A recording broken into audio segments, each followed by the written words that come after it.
حضرت عمر رضی اللہ تعالیٰ عنہ نے کبھی کوئی خواہش نہیں کی۔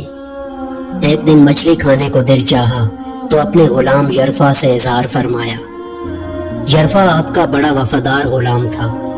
ایک دن آپ نے فرمایا، یرفا آج مچھلی کھانے کو دل کرتا ہے، لیکن مسئلہ یہ ہے کہ 8 میل دور جانا پڑے گا دریا کے پاس مچھلی لینے، اور 8 میل واپس آنا پڑے گا مچھلی لے کے۔ پھر آپ نے فرمایا، رہنے دو، کھاتے ہی نہیں۔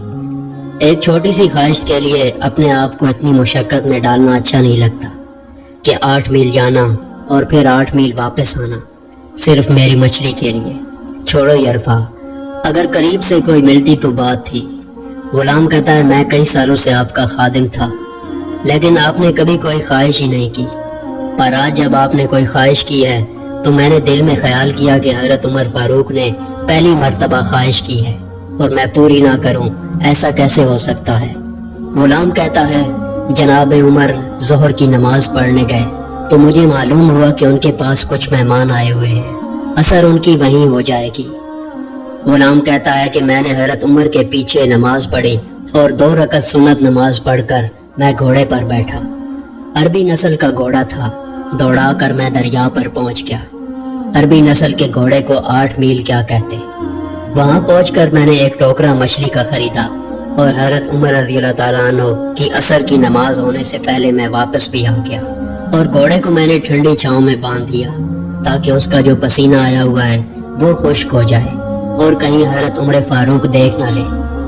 غلام کہتا ہے کہ گھوڑے کا پسینہ تو خشک ہو گیا، پر پسینے کی وجہ سے گرد و غبار گھوڑے پر جم گیا تھا، جو واضح نظر آ رہا تھا کہ گھوڑا کہیں سفر پر گیا تھا۔ پھر میں نے سوچا کہ حضرت عمر فاروق رضی اللہ تعالیٰ عنہ دیکھ نہ لیں۔ پھر میں جلدی سے گھوڑے کو کنویں پر لے گیا اور اسے جلدی سے غسل کروایا اور لا کر چھاؤں میں باندھ دیا۔ جب ہماری خواہشات ہوتی ہیں تو کیا حال ہوتا ہے، لیکن یہ خواہش پوری کر کے ڈر رہے ہیں کیونکہ ضمیر زندہ ہے۔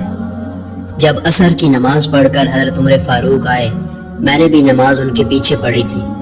گھر آئے تو میں نے کہا، حضور اللہ نے آپ کی خواہش پوری کر دی ہے، مچھلی کا بندوبست ہو گیا ہے اور بس تھوڑی دیر میں مچھلی پکا کے پیش کرتا ہوں۔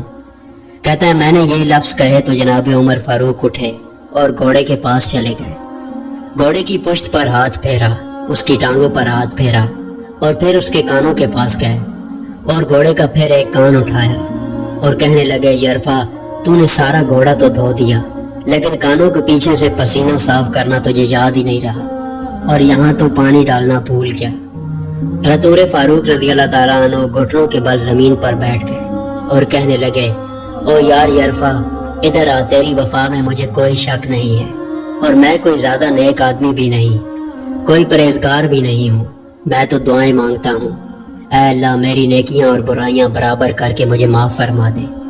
میں نے کوئی زیادہ تقوی اختیار نہیں کیا، اور بات کو جاری رکھتے ہوئے فرمانے لگے، یار ایک بات تو بتا، اگر یہ گھوڑا قیامت کے دن اللہ کی بارگاہ میں فریاد کرے کہ یا اللہ عمر نے مجھے اپنی ایک خواہش پوری کرنے کے لیے 16 میل کا سفر طے کرایا، اے اللہ میں جانور تھا، بے زبان تھا، 16 میل کا سفر ایک خواہش پوری کرنے کے لیے، تو پھر یرفا تو بتا میرے جیسا وجود کا کمزور آدمی مالک کے حضور گھوڑے کے سوال کا کیسے جواب دے گا؟